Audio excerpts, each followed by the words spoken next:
One key thing not a lot of people really understand from stick and ball sports about NASCAR is we're with our rivals every weekend.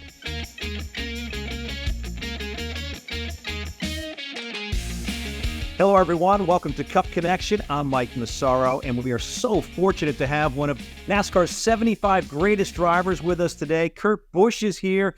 Kurt, thanks for taking the time. Thanks, Mike. It's really good to see you, man. It's been a while. It has been a while. I'm so happy we can connect. You know, last time we spoke a couple weeks ago trying to put this together, you were in the midst of organizing a kickball tournament. How'd it go? Things were great. It was with Corey LaJoie. It was his third annual kickball tournament, and tons of drivers came out, sponsors, and even like Xfinity and Truck Series kids. And so our team made the finals. I was the coach. And then we were like double overtime, sudden death, kickball tournament. Like we're at the actually Kannapolis Intimidators baseball stadium. So it had that whole energy and that vibe going. Yeah. And we lost when Osavar dropped the ball like it was a can of corn in the outfield, but it's fun. An easy catch. In other words, an easy catch. Should have made it. Easy catch. But all the funds went to local YMCAs to help with kids and athletics and different programs with sports. So it went really well. That's amazing. Such a great effort, great cause. Glad you could be a part of it. Hey, of course, we're having you here because we're celebrating your great career. It came to an end not necessarily the way you wanted, or nor did your fans want to see it that way either. I'm just curious. Had this ended on your own terms, what would that have looked like?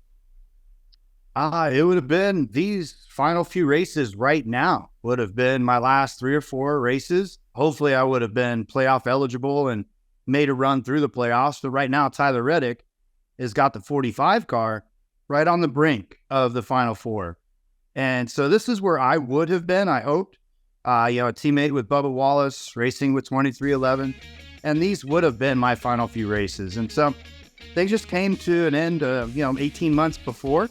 The hits and the wrecks had added up over my 23 years in this Cup Series. And just different wrecks, different things. I'm still very happy with the way it's all turned out. You know, it's interesting. I was listening to your press conference in Daytona. One thing stood out to me. You were talking about arthritis and gout. And I guess I just didn't realize that the accumulation of the hits. I mean, it seems like you're really feeling it anyway. A body takes a toll as a professional athlete. And, with the heat in the cars, the stress of it, and just the overall bouncing back after just normal workouts as a 45-year-old, Father Time was starting to talk to me already. But I wanted to be at my best. I wanted to finish strong. I wanted to give it everything that I could to still be running top 5 and running for wins, and to have 19 years of winning races. I only missed a couple. I only missed with James Finch and Barney Visser, but that would have been 21 years of winning, and that would have surpassed Richard Petty. So that's just a small nugget of I've had a great career. I've been fulfilled with many great race teams, great crew members, awesome sponsors. And again, just there's been those big bucket list wins, like the Daytona 500 trophy behind me, the Coke 600. And again, just teaching young engineers, young mechanics, all the skills that I've had over the years. I feel like it all has worked out really well. All right. Since you brought up the trophy, let's talk about trophies, shall we? Couple sides of this. I want to talk about your most cherished trophy first. Is that one behind you your most cherished, or is there something else out there that maybe you hold in a little bit higher regard? The house here has the trophies, and my race shop that's just down the road where I have some of my collectible cars has some of the other trophies. And, my first ever trophy that I won in a little dwarf car, 1994, it's downstairs right next to the Nextel Cup for winning the Cup Championship. And what's amazing is 1994 was my first ever racing trophy. 10 years later, I've got the Nextel Cup in 2004. Speaking of trophies, I saw a little video that you did with Kyle Petty not too long ago. You gave him a trophy, a replica of a trophy that you won in the 45 car. I mean, it was touching. I mean, it touched my heart. It's that one right there. That's the original right there, right? Yes, sir. So I know Kyle, and I can only imagine what that may have meant to him. What was it like in the moment when you gave him that trophy? Well, it was special in Victory Lane. I felt something, and with the way the number 45 car came about, Michael Jordan is team owner. That was his baseball number. That was his dad's number. And that's why we have 23 with Bubba Wallace and 45. Well, we had to ask Kyle Petty for permission to register the number with our race team because Kyle had been registering it just to hold the legacy of Adam Petty. And so when I won, I felt that moment with Kyle, like, this is supposed to be Adam out here winning. And so that's where I got choked up and I got him a replica trophy. And it took a while for me to get it delivered to him, but it was just a nice thank you for allowing us to race your son's number. But yet he wanted to make sure it was in good hands with our race team, with me driving it, and now with Tyler Reddick. So it was a nice gift. It was incredible to watch for all of us who had known Adam and have known what Kyle's gone through since then. For you to give him that trophy, it was truly touching. Last question on trophies. All right, so you've got a bunch. I mean, you've won a ton of races, championships. All right, there's got to be a trophy out there that may have either just slipped through your fingers or you just never got. Which trophy out there that you don't have is the one you wished you got? Yeah, you're exactly right. It was the Southern 500. I never won at Darlington. And I feel like I came really close once. I mean, like really close once. 0.02 of a second. The closest finish in NASCAR history was Ricky Craven. And, that track, I loved it the first time I went there. And I sat on the pole as a rookie. I was able to beat Jeff Gordon. And I remember to this day, Ray Evernham came up to me and he said, "Son, you were supposed to lift in turn 2. And I'm like, "No, I didn't know that. I thought we were supposed to hold it wide open through there." And so that track, I loved it. Finished like 3rd, 5th, 6th, 10th. I mean, it was just one of my bread and butter tracks that I felt so comfortable at, but never completed the deal. So I never complained about it, though. I mean, the lady in black, she overdanced me. Yeah, I've had conversations with Ricky Craven about that. He has nothing but respect for the way you handled it. And by the way, that's an unforgettable moment, just etched in time, etched in NASCAR history. So I know you came close. I know you wish you had that trophy, but you are still part of that history. Hey, you know what? Something has always stood out when I think about you. There are drivers out there whose passion, their determination is just on a completely different level. I put you in the same category with Tony Stewart, AJ Foyt, just really determined. When you put that helmet on, when you buckled yourself in, did the mindset change for you at all? Absolutely. It's race mode, and when you mention names like Stewart or AJ Foyt, Ari Leyendijk, the fiery ones, the ones that have that fire in the belly, which a lot of guys do, and yet they control it a different way. For me, I just wanted to race, and I worked my way up so fast in the racing stepladder that when I was a kid, I had my attitude, and yeah, it was brash, it was raw, but it made me who I was. It helped me get to that point, and then to win right away in the Cup Series and to have a championship right away. It's like, man, I'm doing it the right way in my mind. And then I mellowed out over the years, just trying to balance out that competitive desire, but also the will to succeed and the will to win. That competitive desire, as you all know, may have sometimes got you into situations you didn't want to be in. It wasn't all easy for you at times. When you think back about the challenges, what stands out? I feel like with almost 800 career starts or over 800 National Series starts, what's remembered is the 3% of time when you're messing up or it isn't quite PC or you're being targeted. For me, they were all lessons learned. It's nothing that I regret. It's nothing that I look back on and say, hey, I could have done it differently. There's always the rivals you're going to have in sports. There's always the guys that win a race or they stole it from you in a sense, or, they outdueled you. Those are those things that make our sport as popular as it is. And one key thing not a lot of people really understand from stick and ball sports about NASCAR is we're with our rivals every weekend. Yeah. If you have, the Buffalo Bills and they're playing the New England Patriots. They play twice a year. And they got, all of these other games, 16 other weeks where they're playing other teams. We race our rivals every week. So that's what makes NASCAR so unique. It's funny you had to bring up the Bills and the Patriots. I'm a Patriot fan, and they happen to play the Bills. They play the Bills this week, and they'll probably get slaughtered. So you had an okay couple decades. You're fine. Yeah, You're fine. We had a few good years, maybe 6 Super Bowls. But I digress. Anyways, you're a Chicago fan, so your Bears at one point really got the best of the Patriots. So that was a long time ago. Yeah, it was a long time. Yeah, absolutely. All right, so moving on. All right, so one thing that also stood out from your press conference when you announced your retirement was that you really want to give back, right? You want to give back. How do you see that? How do you see giving back?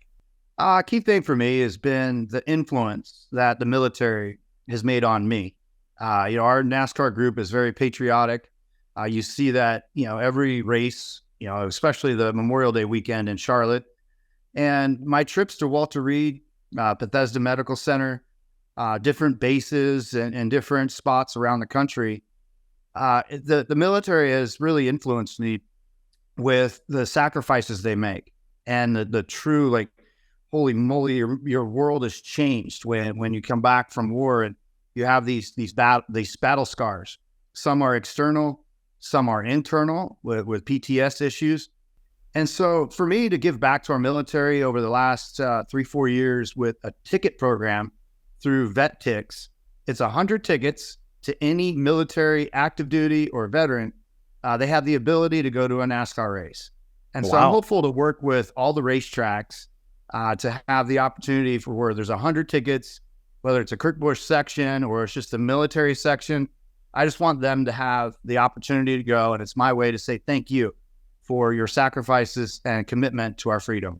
Well, more and more people need to say thank you, and that's a great program. If you're a veteran, how do you take advantage of this? How do you get your name in the hat, possibly get these tickets? It's simple. It's a third party called vettix.org. It's not like it's through the box office at the track or will call. It's simple. It's all electronic through vettix.org, and I want to continue to keep boosting it up. And race fans and sponsors can all donate to this program. So it's not just 100 each weekend. It could be up to 800 or 1,000. I know we had 800 military members at Phoenix's championship race last year. That's amazing. It really is. So I'm curious, in terms of racing, I mean, you strike me as the kind of guy that wants to be involved in some way, somehow, for an extended period of time. Am I wrong? Is that correct? Yeah, that's correct. I feel like a consulting role is where I'm fitting in really well right now. Do you ever see yourself maybe being an owner? I've always passed on the team ownership side. I'm very envious of my little brother, Kyle Busch, with his Truck Series team and how he's been one of the all-time winners as a driver and an owner. And for me, I've just enjoyed a bit more of life outside of NASCAR. I've got 2 passports that are stamped, all pages, traveling to different places around the world. But yet I'll still be involved in NASCAR because I honestly, Mike, I feel like I had this unofficial PhD from being around here for 25 years. I would agree with you. I mean, experience is everything. That's how you learn this sport. That's how you learn what works, what doesn't work. And you've got a lot to give back in that way, I think, for sure. Yeah, and just like yesterday in the team meeting at 2311, there was different bullet points I was pointing out to Tyler Reddick and to Bubba Wallace about Homestead. And Homestead's one of Tyler's best tracks. And I brought up something that was one of my secret weapons. And he goes, wow, I never thought of that. And so I'm hopeful that equates to even a stronger run this weekend. Well, it gives us something to watch for as Homestead comes about. Hey, before I let you go, one quick question. So you race for a number of teams. I know you're a huge baseball fan. All right, you're a huge baseball fan, so you know that when a player goes into the Hall of Fame, they have to decide what hat to wear, right? To what team they want to represent. I don't think it's necessarily that way in the NASCAR Hall of Fame, but you had, I think, 8 different numbers. Is that correct? About 8? You raced 8 different numbers. Does that sound about right? It's going to take a minute for me to add them up, but it sounds about right. I think it was 8. So what number do you think represents Kurt? If you got to pick one number and say that's the number I have to have on my plaque in the Hall of Fame, what would it be? I would go with 97. That's where I've met 3 generations of race fans now. Recently with driving the 45 car with MJ and Denny Hamlin, I have these 8, 9, 10-year-olds coming up to me going, "I've been a fan my whole life." I'm like, "How old are you again?"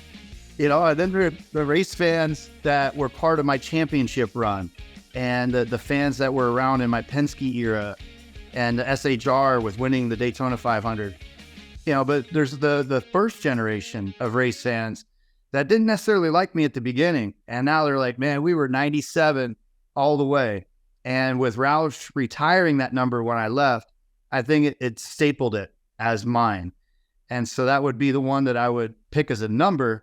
But I would also pick this hat. Monster Energy has helped me and supported me the last decade and what I would call the second half of my career. And we went to different teams, whether they requested to go or I requested to go. We've stuck together, and it's been an incredible relationship where I even feel like I'm an employee of Monster Energy, where I'm a brand ambassador for the world of NASCAR, and they've been very kind to me. Yeah, sponsors are every bit as important as that number, that's for sure. Hey, Kurt, thanks for your time. We appreciate you being here. Take good care of that Harley J. Earl trophy behind you.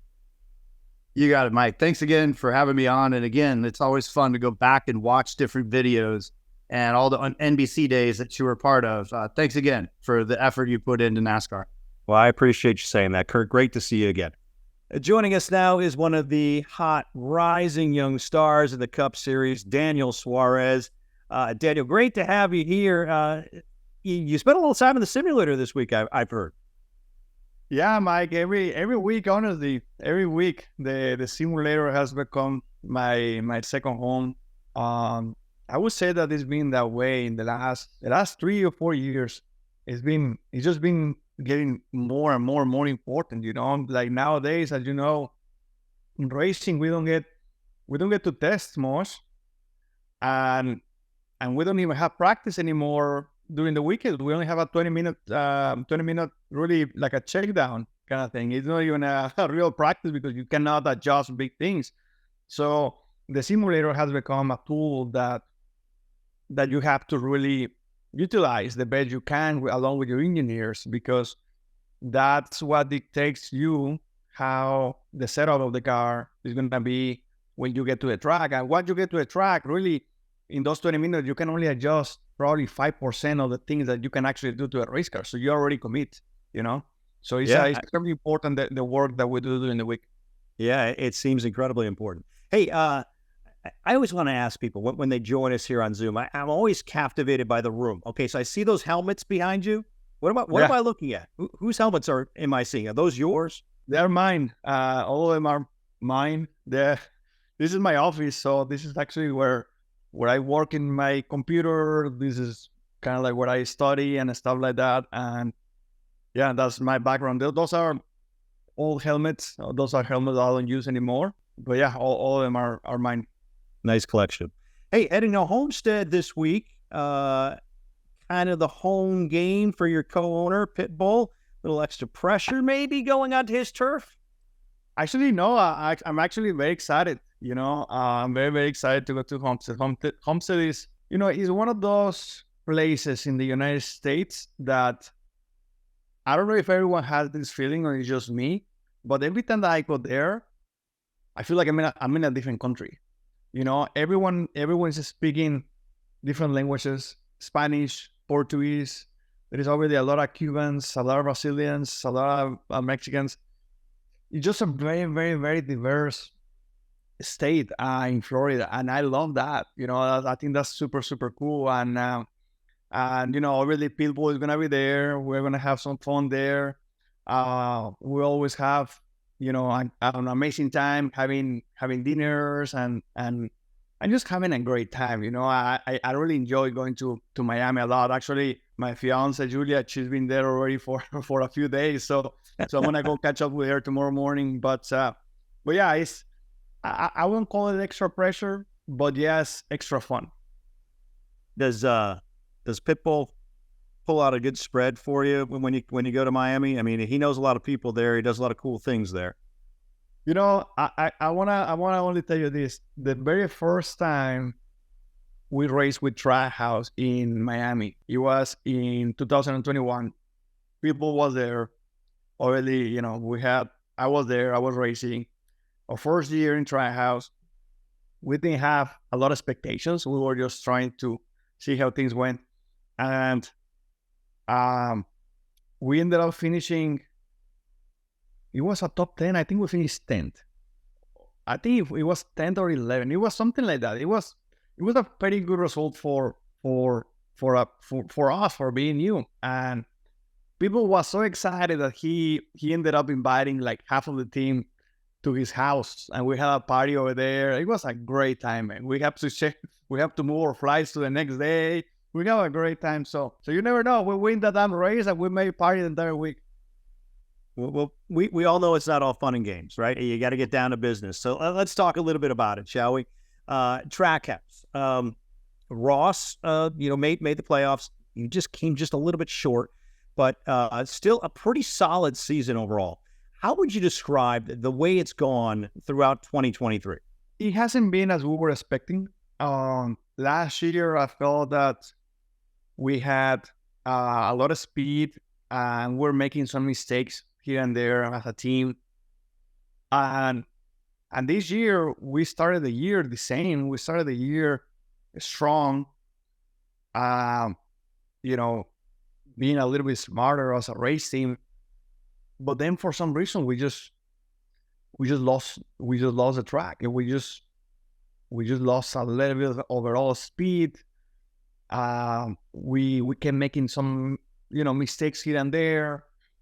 So it's been a roller coaster kind of year for us. It hasn't been the way that we were expecting. And there is a lot to learn and a lot of things that we have to do better for next year. It's going to be extremely important to use this off season to really understand what we have to adjust to be better. Because if we continue to do the same things that we are doing right now, guess what? We're going to continue to have the same results, and the results that we are having right now are simply not acceptable, at least not for my standards. So we just have to work to do. We have work to do, and I'm excited for the challenge. Where should the concentration be in terms of what facet of the race car do you really need to concentrate on this offseason to make sure that you come out of the box strong next year? Well, really, it's on everything. Like we have to make sure that we look everything. Myself, pit crews, like every single area has to be better. Some areas more than others, but every single area has to be improved. And we have to really sit down, talk about it, study the data, study the numbers, and see how we're going to fix it, how we're going to be better. Because just with hope and, with good energy, that won't fix it. It really needs a plan to be able to execute these kind of things. So we have to do that. We really have to come with a plan and how we're going to execute a better, a stronger, consistent racing. And it's going to take a lot of work and maybe some things that we'll have to adjust to be able to get there. But I believe that Trackhouse has the capacity to be able to take our team and bring it to the next level together, to be able to come back next year and hopefully get back to a victory lane and be fighting in the playoffs. Because the goal wasn't to make the playoffs and say, okay, we check the box, we're cool. It doesn't work like that. For me, to make the playoffs and not perform in the playoffs is the same thing that not making the playoffs. You have to go in there strong to be able to perform. And I don't feel like, we've been very hit and miss this year. So we have to fix that. So what are the expectations in the final races? You still got some opportunity. Yeah, like last couple of races, I felt like we've been actually very decent. In the Roble, we qualified third. We were running the top 5. We had a couple issues on pit road, and they were running 11, and then we got wrecked. Last week, last week in Las Vegas. I thought that we were decent. We were pretty good car. And then we ended up wrecking in practice. We had a flat tire. We had to come back from the back with the backup. The backup actually was very good. My mechanic did an amazing job working on this thing. I thought it was a top 10 car. And unfortunately, I had to come from the back like 4 times. Issues on pit road. Just, I couldn't pick. I didn't have an option to pick my stall. So I was always getting blocked and stuff like that. So, every time that you have something bad happening, like a blow tire, even though it's a new day, it really compounds a little bit. Your pick selection, all those kind of things, your track position. So we finished 15, but we had the speed to finish in the top 10, but we didn't finish in the top 10. So, I feel like right now for the rest of the year, we should be finishing in the top 10. If I tell you right now, we're going to go win the next 3 races, that's not realistic. Like we don't have what it takes right now to be able to go out there and win races. But do we have what it takes to go out there and finish top 5, top 10? Yeah, we can do that. All right, so your goals are realistic. Hey, I want to move on here a little bit. Something that has etched you in history, so to speak, is the fact that you are the first foreign-born driver to ever win a National Series title, and that happened in the Xfinity Series 2016, right? Correct me if I'm wrong. I don't have a statistician here. So, all right. How has that had an effect on, say, other foreign drivers? Have they come to you saying, we want to race in NASCAR? Have they sought out your advice? Have you sensed any of that? Oh, yeah, a lot. Honestly, I wish 10 years ago when I was coming into this country, 12 years ago now, actually, when I was coming into this country and trying to just look for an opportunity, I wish there was a Daniel Suárez in there that I could have asked for an advice. Because right now, I'm that guy. I'm that guy that, I'm getting asked questions left and right from people, not just from Mexico, but from everywhere.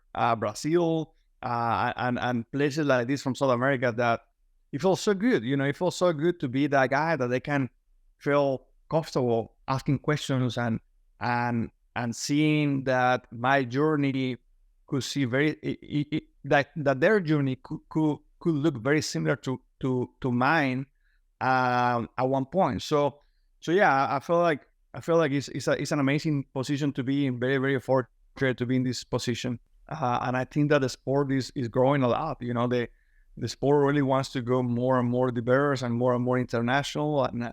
And I think that one break at a time, we're doing that.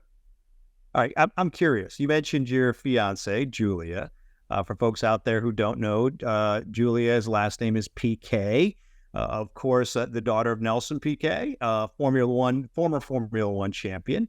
I did a little homework. I did some homework. All right. So correct me if I'm wrong. So Julia's sister is Max Verstappen's partner too, correct? Is that correct? All right. So you're surrounded by F1 people, right? Yeah. All right. So should we worry that maybe there's a pull, a tug, maybe like saying, hey, maybe you should check out F1? Like myself? Yeah, you. No, I mean, anybody talking to you about that? No, I love Formula One. I think it's an amazing sport, and I really enjoy watching it a lot. With that being said, I feel like my place is in NASCAR. My mission, my goals, my mindset for the last 15 years has been NASCAR. And I'm gonna be very honest with you. When I was 16 years old, no, I was 17 years old. I had an opportunity. I had to pick. I had a sponsorship. I had support, and somebody asked me the question: do you want to go to England, or do you want to go to NASCAR? And I picked NASCAR. So that has been already 15 years from that, 14 years from now. So, and I'm very glad I did. I'm very glad I did, because Formula One, it requires a lot of things. I believe a lot in my talent. I believe a lot of what I can do as a race car driver. unfortunately, in everywhere in motorsports, but especially in Formula One, since there is a lot of politics and a lot of different things, there's a lot of things that are out of your control. And in NASCAR, I really saw, and people told me about this, what I'm living right now. I really saw that the sport really wanted to change. 20, 30 years ago, NASCAR was an American sport, and everyone knew that. The last 10, 15 years, that has changed, and NASCAR has been pushing to open the door for everyone. So, I feel like the timing was perfect for me. I've been in the sport already. I've been living in the U.S. for 12 years, 11 years, and I feel like, my dream was to be able to be the first Mexican driver to win races and championships in the United States. Well, you've done that. Congratulations. And I know there's so many people around the world who are proud of what you've done.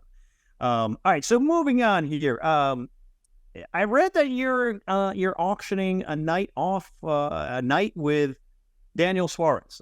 There's an auction out there right now. Is that correct? That somebody can bid on hanging out with you at a gala.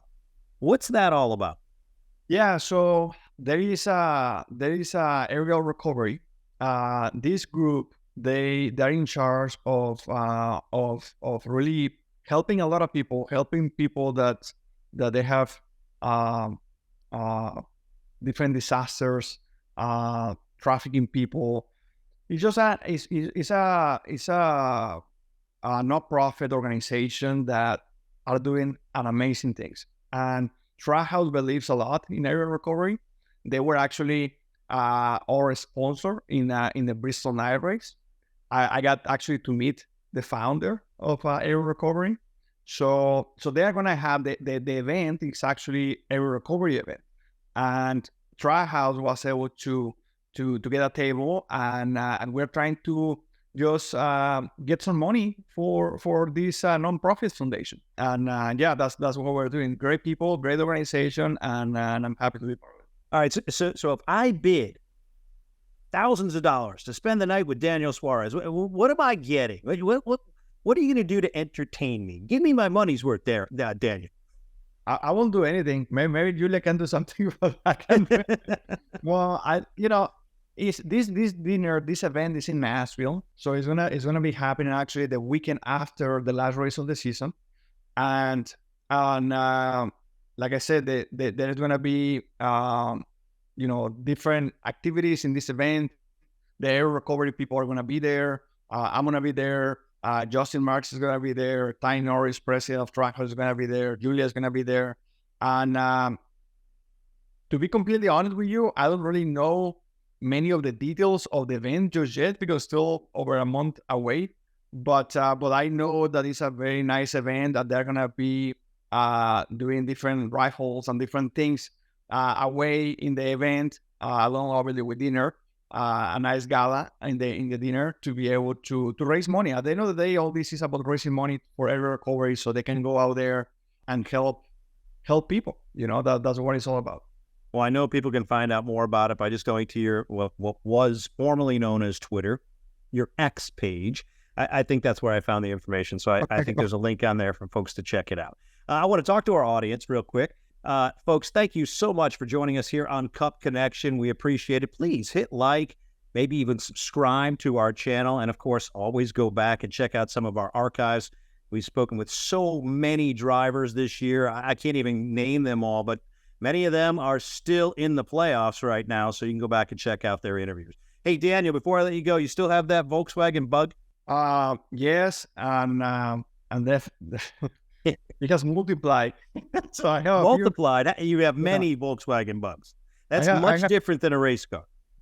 It's actually quite the opposite, in my opinion. It drives very bad and it's very slow, but it makes me smile, and that's what it's all about. Makes you smile. Hey, that's what it is all about. And you're making me smile by joining us here on Cup Connection. And a lot of folks out there who are big fans of you, I'm sure they're smiling too. Daniel, we wish you the best of luck in these final races and certainly next year. Thank you so much, my friend. See you soon.